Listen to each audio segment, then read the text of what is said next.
So I wanted to talk about depression, and I think there's so many different ways we can approach this topic. And having dealt with it for my whole entire life, there's so many different reasons why we start feeling depressed. And just on my experience and everything I've tried, like all the medications and all the doctors, anything you can imagine, I think there's not one thing that can just contribute to our depression. And I think sometimes in life we have to feel that depression. I think like life is not always just happiness. And I think we've been told this lie that we should always be happy. But our emotions they serve a purpose. So if you understand that every emotion serves a purpose, there's a reason why we start feeling depression, like deep rest, right? And if you ever seen Jim Carrey, he talks about deep rest and he talks about depression. He says you're tired of living that character that you've been playing. And I feel like that makes a lot of sense just in my life, because anytime I really felt depressed, it was that I was tired of living the way I was living. And either that I felt like I was living a lie, I felt like I wasn't living my purpose. And there's so many different ways that we can approach it, and there's so many different ways that can contribute to it. And I think for everyone, there's always going to be depression is going to mean something different. Like some people could be sad but not be depressed. And I think sometimes like my depression is not even sadness. It's just like I feel like I'm just like lost, or I feel like I have no purpose, or just waking up in the morning, it's really hard to get up because I'm like, well, what's the reason? What's the point? Like, and our minds are causing it, obviously, but I think that it's spiritually, emotionally, physically, everything has to work together. Because I know if our bodies are feeling sick, then of course our mind's going to feel sick. So if we're spiritually cut off, emotionally cut off, we're going to feel that depression all over. So let's say the last few mornings I've been waking up feeling like, what's the point? And I started feeling this. And just from my experience, I'm like, okay, something is not working. Something in my life is out of balance. Something is out of whack. What is it? So I start going through all my different things in my life. What has changed? And obviously grief is one thing that I've been dealing with. So I know that is just part of life. That's something I'm processing. But I think we have to like kind of reconfigure all the things that are in our life to kind of figure out, okay, how do we handle this depression? How do we handle going forward without just saying, let's go get on a medication? Because I can tell you, I've done a lot of the medications and they end up being so much harder, putting you in a place even worse and putting you in a place to get off. They're super hard. And not everyone, some people maybe it works for good, but like some people it's just like we end up being more medicated and then we end up in a worse place. And we're trying to get off medications and feeling depressed, like that's even 10 times harder. So I start to like reconfigure everything in my life. What are the areas that I'm lacking or I need help with or I need to work on? So first is repressed emotions. And I think this is really, really important because if we don't express our emotions, they get repressed and they hold inside our body. So like it is known that like trauma and micro traumas, like if we don't talk about those, they get held inside the body somewhere. Like they have to go somewhere. And so if you have a feeling, let's say someone has been treating you poorly, and you don't talk about it with someone or you don't communicate that with the person who's treating you poorly, we're going to repress that emotion because we're not expressing it. So we repress it and we hold it down, and then it comes out in other ways, or we start feeling sick and depressed ourselves. So that's why I always think like therapy, I think, is the number one thing that therapy is so good for, is just to have someone to talk to. And most of the time, I've had multiple therapists, and I went to therapy school. And basically, in therapy school, they taught us was all you do is just listen. You don't give advice, you just listen. And it just, because that is like, you're like allowing that person to work out their selves. They're like just projecting those words of how someone feels, and having someone listen is so powerful, and it's so healing. And I think that there's such a stigma, especially for males, and being a man, like you can't talk about your emotions, but I think we're far past that. Like we can, like, maybe we don't need to complain about everything, because I think there's no sense in complaining. Like I tell myself, like, is there anything I can do about this? If there's not, then how do I work around this? How do I work over it?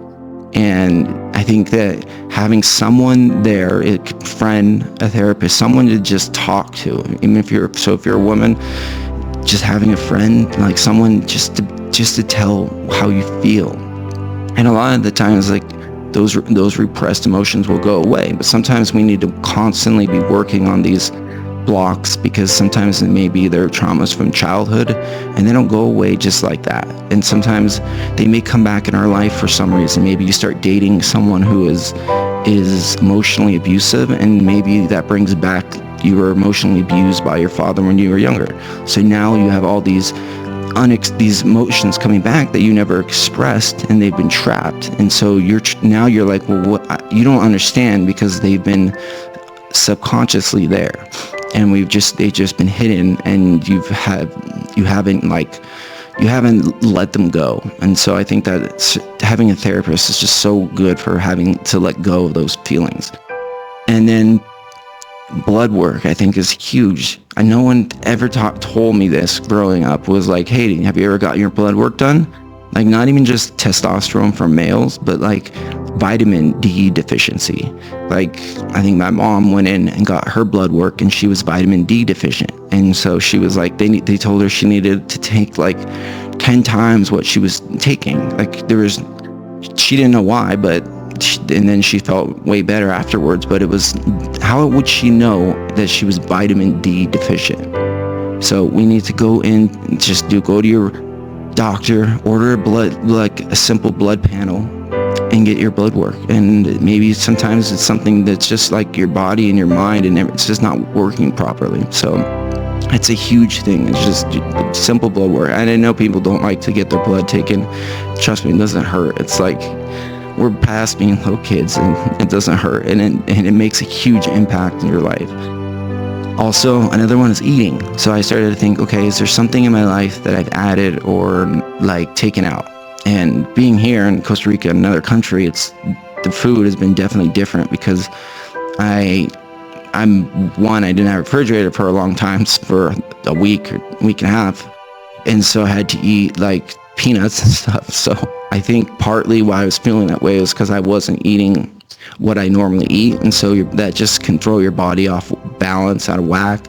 You're not getting vegetables and simple thing like that. So just be constantly aware of like what you're eating, working out, like always for me, that's always one thing that I keep stable in my life, is always having if my life feels like it's chaotic, sometimes our lives get chaotic, like at least I have the gym. That's just one thing. And I can always just go there. The only thing is, if I work out, I'll start feeling depressed. So I've noticed in my life, if I'm like pushing myself too hard, and I think that we could do that with work too, is that we push ourselves too hard because we want something so bad that we end up kind of overexerting ourselves, and we just need a break. And so I think that's another one, is having a break, just a break from maybe just working out, a break from work, a break from just letting your mind at ease. And so I talk about meditation, because meditation is so huge on everything, on just giving your mind a rest and allowing yourselves to be aware of everything. And I think that's why I've gone to figure this stuff out, is just because of meditation. It's allowed me to just settle my thoughts and then figure out, okay, where do I go from here? What are the things that are causing my life to become unbalanced? So another one for me, if you're introverted like me, isolating yourself. I think we isolate a lot in when we start feeling depressed, we isolate. And then it makes it worse because we're lacking that human connection, and it shuts off that connection. It shuts off that light flow. It shuts off the light between me and you. And I think that it just makes it like we don't grow. We stop growing together, and we stop connecting with each other. And I think so it's so easy to isolate because we start feeling bad, and we don't want to be around people. And if you're introverted, it's like an easy way to just isolate. Just don't talk to people, just stay home. And that's so bad for us. We have to go out and just whatever it is, like I don't know, go to the gym, go to the beach, go to wherever you are, like just meet people. And I know it's hard at first for introvert, but isolating ourselves can be the worst things for us. And another is not working towards something. I think this is huge because if growth is like where we're going to find the most happiness. If happiness is what we're looking for, I think happiness is not what we should be looking for. It should be growth. It should be being proud of ourselves and being proud of who you are compared to who you were, not you versus someone else. And a lot of the times is we're comparing ourselves to other people, and other people on social media is like and those people have different skill sets. They have different talents than you. They have different capabilities. Like they're not you, and you have other good things that you're good at. So like, why are you comparing yourselves to other people? And I think that when either we're not working towards something, then we start comparing ourselves, and then it just automatically, our brain just hits like negative mode. It's just like, it goes into this negative, like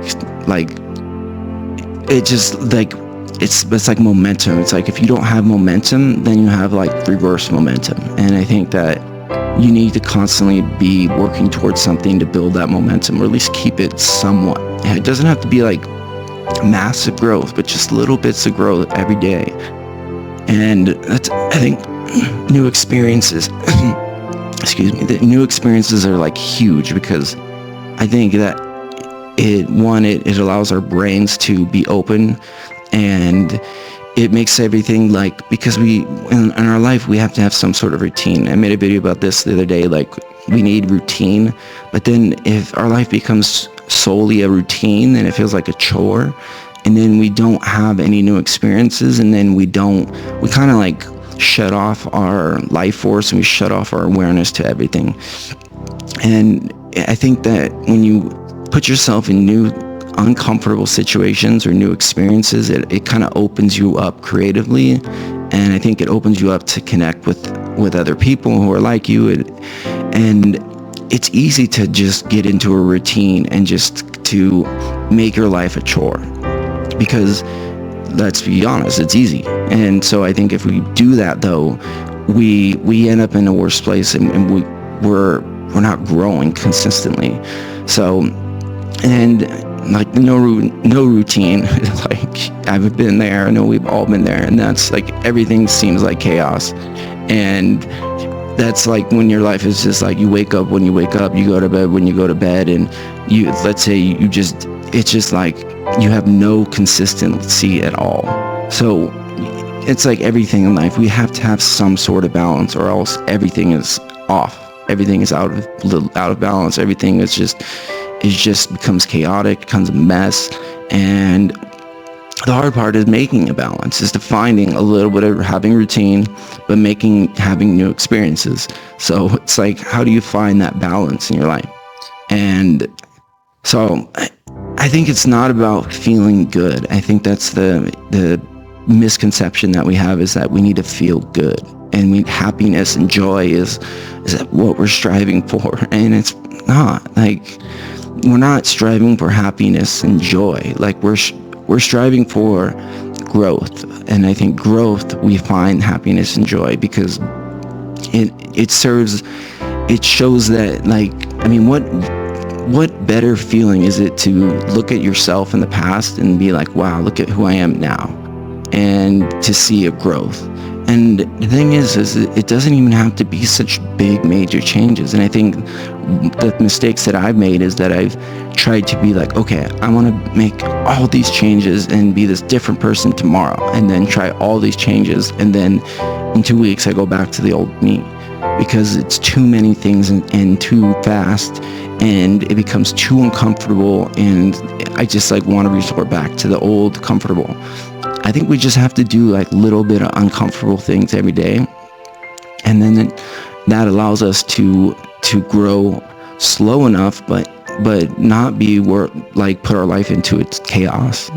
Because when it goes chaos, then we just resort to comfort. We find comfort wherever that is. If you have addiction issues, you go to addiction. If you have whatever your vice is, we all have a vice, and we just resort back to that vice. So I think it's not about feeling good, it's about growth. And I wish someone would have like explained that to me when I was younger. And I think we're getting to a point now where people are starting to realize that. And I think, yeah, it would be lovely to have just a joyous life. But you see people who are 70 years old retiring, and they have enough money to retire and they're still working. And so you're like, if joy was the most important thing, then wouldn't this person just like be sitting on a beach somewhere? Like, and I see it as my father's. He has 2 houses in Costa Rica. He lives by himself.